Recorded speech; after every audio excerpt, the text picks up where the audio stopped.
I found it difficult to choose colors for the Diamond Quartet collection, so I created a coloring tool to give us a hand.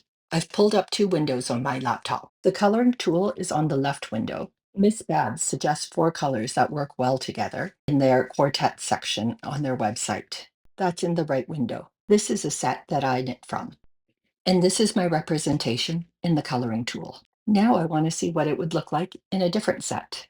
I'm going to try this set here on the right. I tap on the purple box that shows MC1. I tap on the eyedropper and then I move my cursor to the first color. You'll see the purple change to orange in the diagram. Now I choose CC1. I tap the eyedropper and choose the next color I want. I do the same for MC2 and CC2. I think this combination is quite pretty. I often turn to color experts like Miss Babs to help me choose colors that might go together.